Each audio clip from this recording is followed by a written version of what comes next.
VD. Satheesan മുഖ്യമന്ത്രിയായി വരുമെന്നുള്ളതിൽ ഏറ്റവും സന്തോഷിച്ച പാർട്ടിയാണ് മുസ്ലിം ലീഗ്. അതിന് പ്രധാനപ്പെട്ട കാരണമായി അവർ പറഞ്ഞത് വി.ഡി. സതീശൻ്റെ അതിശക്തമായ നിലപാടുകൾ തന്നെയാണ്. ഇത്രയും ശക്തമായ ഒരു തീരുമാനം കൈക്കൊള്ളുന്ന മുസ്ലിം ലീഗിന് ആദ്യമായി സതീശൻ നൽകാൻ പോകുന്നത് അല്പം മധുരമുള്ള സമ്മാനം തന്നെയായിരിക്കും. തൻ്റെ നിലപാട് എന്താണെന്ന് സതീശൻ അറിയിക്കാൻ പോവുകയാണ്. അതായത് കോൺഗ്രസിനെ ഏറ്റവും വലിയ വിമർശനങ്ങൾക്ക് വിധേയമാക്കിയ ഒരു സംഭവമാണ് ലീഗിൻ്റെ 5ാം മന്ത്രി. ഉമ്മൻചാണ്ടി സർക്കാരിൻ്റെ അവസാന കാലഘട്ടത്ത് അദ്ദേഹത്തിന് ഏറ്റവും അധികം വിമർശനങ്ങൾ ഏറ്റുവാങ്ങേണ്ടി വന്നതും ലീഗിൻ്റെ 5ാം മന്ത്രി തന്നെയാണ്. അങ്ങനെ ഏറ്റവും വലിയ വിമർശനങ്ങൾക്ക് വിധേയമാക്കിയ ലീഗിൻ്റെ 5ാം മന്ത്രി കാര്യത്തിൽ ഇത്തവണ സതീശൻ നൽകാൻ പോകുന്നത് UDF മന്ത്രിസഭയിൽ 5 മന്ത്രിസ്ഥാനമെന്ന ആവശ്യം മുന്നോട്ട് വച്ച ലീഗിന് കോൺഗ്രസ് വഴങ്ങിയേക്കില്ല എന്ന സന്ദേശമാണ് വി.ഡി. സതീശൻ നൽകിയിരിക്കുന്നത്. 4 മന്ത്രിസ്ഥാനം നൽകാമെന്നും 5ാം മന്ത്രിക്ക് പകരമായി ഭരണപരിഷ്കാര കമ്മീഷൻ അധ്യക്ഷ സ്ഥാനം നൽകാമെന്നുള്ളൊരു നിർദ്ദേശമാണ് കോൺഗ്രസ് മുസ്ലിം ലീഗിന് മുന്നിൽ വച്ചത് എന്നാണ് വിവരം. നിലവിലെ സാഹചര്യത്തിൽ 5 മന്ത്രിസ്ഥാനം എന്ന ആവശ്യം കോൺഗ്രസ് അംഗീകരിച്ചേക്കില്ല എന്നുള്ള സൂചനകളാണിപ്പോൾ നൽകിയിരിക്കുന്നത്.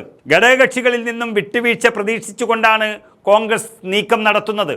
മാത്രമല്ല, മുസ്ലിം ലീഗ് കൈവശം വച്ചിരിക്കുന്ന വിദ്യാഭ്യാസ വകുപ്പ് എന്ന പ്രധാന വകുപ്പ് തിരിച്ചെടുക്കുന്നതിലും കോൺഗ്രസിൽ ആലോചന നടക്കുകയാണ്. കാരണം ഏറ്റവും പ്രധാനപ്പെട്ട ഒരു വകുപ്പ്, ഈ സമൂഹത്തിൻ്റെ മുഴുവൻ ആഗ്രഹങ്ങളും പ്രതീക്ഷകളും വിദ്യാർത്ഥികളാണെന്നിരിക്കെ അതിൽ വിവാദങ്ങൾ ഉണ്ടാകുന്നത് സതീശനും കോൺഗ്രസിനും ഇഷ്ടമല്ല എന്നാണ് അറിയിച്ചിരിക്കുന്നത്. മുസ്ലിം ലീഗാണെങ്കിൽ അതിലൊരു കച്ചവട താല്പര്യം കാണുമോ എന്നുള്ളൊരാശങ്കയും കോൺഗ്രസിനുണ്ട്. അതുകൊണ്ട് തന്നെ വിദ്യാഭ്യാസ വകുപ്പിന് പകരം മറ്റൊരു വകുപ്പ് നൽകുന്നതാണ് ഇപ്പോൾ കോൺഗ്രസിൻ്റെ പരിഗണനയുള്ളത്. അങ്ങനെയായാൽ 5 മന്ത്രിയില്ല എന്ന് മാത്രമല്ല, കയ്യിലുണ്ടായിരുന്ന ഒരു പ്രധാന വകുപ്പും മുസ്ലിം ലീഗിന് പോയി കിട്ടും എന്നുള്ളത് സൂചനകളായി പുറത്തു വരുന്നുണ്ട്. അതുപോലെ ചീഫ് വിപ്പ് എന്ന പദവി വേണ്ട എന്ന് വയ്ക്കുന്നതിനെക്കുറിച്ചും UDF പരിഗണനയിലുണ്ട്. മറ്റന്നാൾ സത്യപ്രതിജ്ഞ നടക്കാനിരിക്കുന്ന സാഹചര്യത്തിൽ ചർച്ചകൾ വലിച്ചു നീട്ടാതെ പെട്ടെന്ന് തീരുമാനമെടുത്തേക്കും എന്നാണ് അറിയുന്നത്. മറ്റുള്ള ഘടകകക്ഷികളും തങ്ങൾക്ക് അർഹമായ പ്രധാന വകുപ്പുകൾക്കായി സമ്മർദ്ദം ഇങ്ങനെ ചെലുത്തിക്കൊണ്ടേയിരിക്കുകയാണ്. പുറത്തുവരുന്ന വിവരങ്ങളനുസരിച്ച് ഇത്തവണ ഒരു അംഗം, ഒരു MLA ഉള്ള CMP ചില ആഗ്രഹങ്ങൾ പുറത്തു പറഞ്ഞിട്ടുണ്ട്. CMP ഇത്തവണ തുറമുഖ വകുപ്പാണ് ആവശ്യപ്പെട്ടിരിക്കുന്നത്. CP ജോൺ മാത്രമാണ് അവരുടെ MLA. എന്നാൽ സഹകരണം നൽകാനാണ് സാധ്യതയുള്ളത്. അതുപോലെ RSPക്ക് 3 സീറ്റുകൾ കിട്ടിയത് കൊണ്ടായിരിക്കണം 3 പ്രധാന വകുപ്പുകളിലാണ് ഇപ്പോൾ കണ്ണുവച്ചിരിക്കുന്നത്. അതിലൊന്ന് വൈദ്യുതി, ഒന്ന് ജലവിഭവ വകുപ്പ്, അതുപോലെ ടൂറിസം വകുപ്പുകൾ തങ്ങൾക്ക് വേണമെന്നാണ് RSPയുടെ ഒരാവശ്യമായി വന്നിട്ടുള്ളത്.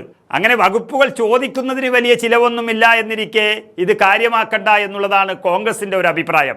എങ്കിലും ജലസേചനമോ അതുപോലെ തൊഴിൽ വകുപ്പോ നൽകാനാണ് സാധ്യത. വികസന മുൻഗണനകളുള്ള ഈ വകുപ്പുകൾ ലഭിക്കുന്നത് പാർട്ടിയുടെ ജനകീയ അടിത്തറ വർദ്ധിപ്പിക്കാൻ സഹായിക്കുമെന്ന് അവരുടെ ഒരു വിലയിരുത്തലുണ്ടെങ്കിലും തൊഴിൽ വകുപ്പുകളിൽ ഒതുക്കാനും സാധ്യതയുണ്ട്. കേരള കോൺഗ്രസ് ജോസഫ് വിഭാഗവും തങ്ങളുടെ ആവശ്യങ്ങൾ മുന്നണിക്ക് മുന്നിൽ വച്ചു കഴിഞ്ഞു. പൊതുമരാമത്ത് വകുപ്പ് അല്ലെങ്കിൽ റവന്യൂ വകുപ്പ് ഏതെങ്കിലും ഒന്ന് വേണമെന്ന് ജോസഫ് ഗ്രൂപ്പിൻ്റെ പ്രധാന ഡിമാൻഡായി പുറത്തു വന്നിട്ടുണ്ട്. അതിൽ പൊതുമരാമത്ത് വകുപ്പ് മുസ്ലിം ലീഗാണ് സാധാരണ കൈകാര്യം ചെയ്യുന്നത്. ഇനി മറ്റുള്ള റവന്യൂ വകുപ്പാണെങ്കിൽ അത് കോൺഗ്രസും കൈകാര്യം ചെയ്യുന്ന ഒരു വകുപ്പ് കൂടിയാണ്. അങ്ങനെ ആ പാർട്ടി വിട്ടുകൊടുത്താൽ മാത്രം അത് ജോസഫിന് കിട്ടും എന്നാണ് അറിയുന്നത്. ഭരണത്തിൽ നിർണായക സ്വാധീനമുള്ള ഈ വകുപ്പുകൾക്കായി ലീഗും കോൺഗ്രസും അവകാശവാദം ഉന്നയിക്കുന്നുണ്ടെങ്കിലും അനുരഞ്ജന ചർച്ചകളിലൂടെ പ്രശ്നം പരിഹരിക്കാനാണ് ഇപ്പോൾ UDF ശ്രമിച്ചുകൊണ്ടിരിക്കുന്നത്. വകുപ്പ് വിഭജനത്തെ ചൊല്ലി മുന്നണിയിൽ വലിയ തർക്കങ്ങൾ ഉണ്ടാകാതിരിക്കാൻ മുതിർന്ന കോൺഗ്രസ് നേതാക്കളൊക്കെ നേരിട്ടാണ് ഇപ്പോൾ ചർച്ചകൾക്ക് നേതൃത്വം നൽകുന്നത്. എങ്കിലും മുസ്ലിം ലീഗിന് നൽകാൻ സാധ്യതയുണ്ട് എന്ന് പറയുന്ന 5ാം മന്ത്രിസ്ഥാനം തന്നെയാണ് പ്രധാന വിഷയമാകാൻ പോകുന്നത്. ഏതായാലും കോൺഗ്രസിൻ്റെ മുഖ്യമന്ത്രി പ്രഖ്യാപനത്തിന് ഒരു 2-3 ദിവസം വൈകിയപ്പോൾ എന്തൊക്കെയായിരുന്നു ഈ ഘടകകക്ഷികളുടെ പ്രസരിപ്പ്. കോൺഗ്രസിനെ അങ്ങ് മൂക്കിൽ കയറ്റിക്കളയാമെന്നാണ് അവർ ധരിച്ചത്. കോൺഗ്രസിനെതിരെ നാടൻ പ്രയോഗം നടത്താൻ തീരുമാനിച്ച ഘടകകക്ഷി നേതാക്കൾ വരെ ഉണ്ട്. എന്നാൽ ഇനിയിപ്പോൾ പന്ത് കോൺഗ്രസിൻ്റെ കോർട്ടിലാണുള്ളത്.